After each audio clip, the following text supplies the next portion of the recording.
Colgate tooth powder, விபூதி, அப்புறம் silver cleaning liquid இது 3த்தையும் வச்சு சில்வர் பாத்திரத்தை க்ளீன் பண்ணி 10 நாளுக்கு அப்புறம் எப்படி இருக்குங்கிற வீடியோ தான் இந்த வீடியோ வந்து பார்க்க போகிறோம். ஸோ ஃபர்ஸ்ட் நான் வந்து டூத் பவுடர் வச்சு க்ளீன் பண்ணிக்கிறேன். இது வந்து ஒரு 3 ஸ்டெப் ப்ராசஸ். ஃபுல் ப்ராசஸ் வேணும்னா உங்களுக்கு ஷார்ட்ஸில் நான் அப்லோட் பண்ணியிருக்கேன். மறக்காமல் ஷார்ட்ஸை வந்து ரீவிசிட் பண்ணிட்டு வந்துருங்க. அண்ட் அதுக்கப்புறமா நெக்ஸ்ட் வந்து நம்ம விபூதி வச்சு க்ளீன் பண்ண போகிறோம். நான் வந்து விபூதி வச்சு பாலாடை தான் க்ளீன் பண்ண போகிறேன். கொஞ்சமாக விபூதி எடுத்து பாலாடை மேலே வந்து ரப் பண்ணலாம்.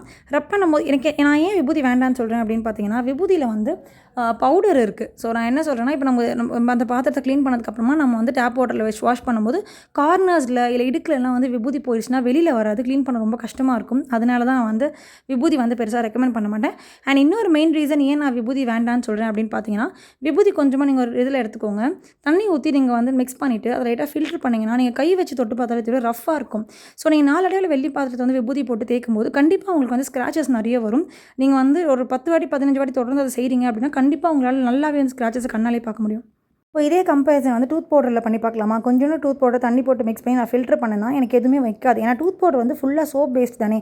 ஸோ மேக்ஸிமம் நம்மளுக்கு அந்த சோப்லேயே வந்து எல்லாமே கரைஞ்சு போயிடும். அதனால தான் நான் வந்து உங்களுக்கு வந்து இது வந்து ரெக்கமெண்ட் பண்ணுறேன்.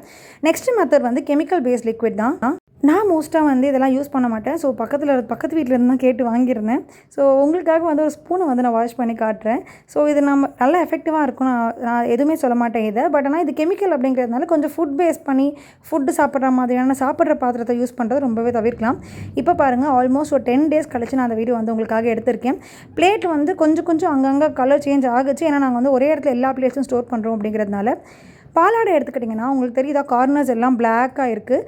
அண்ட் கீழே பாருங்கள், அந்த பாலாடையோட எட்ஜில் வந்து பார்த்திங்கன்னா அந்த இடுக்குலலாம் வந்து விபூதி போயிருக்கு. நான் என்ன தான் வாட்டர் போட்டு க்ளீன் பண்ணாலும் அந்த இடுக்கில் இருக்கிற அந்த கருப்பான விபூதி எதுவுமே வந்து அந்த அளவுக்கு வந்து கிளியராகவும் போகல. அந்தளவுக்கு 10 நாளில் ரொம்ப வந்து கலரும் வந்து டார்னிஷ் ஆகிருக்கிறது எனக்கு நல்லாவே தெரியுது.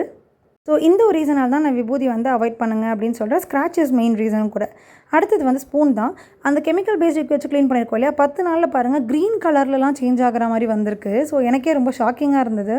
எனக்கு வந்து இந்த விபூதி மெத்தட் வந்து எங்கள் ஊரில் இருக்கிற ஒரு ஜுவல்லரி ஷாப்பில் தான் சொன்னாங்க. அவங்க இதை தான் யூஸ் பண்ணி க்ளீன் பண்ணுறதாகவும் சொன்னாங்க. ஸோ கண்டிப்பாக இந்த வீடியோ உங்களுக்கு யூஸ்ஃபுல்லாக இருந்துச்சுன்னா கண்டிப்பாக எல்லாருக்கும் ஷேர் பண்ணிட்டு பேஜ் சப்ஸ்கிரைப் பண்ணி லைக் பண்ணிக்கோங்க.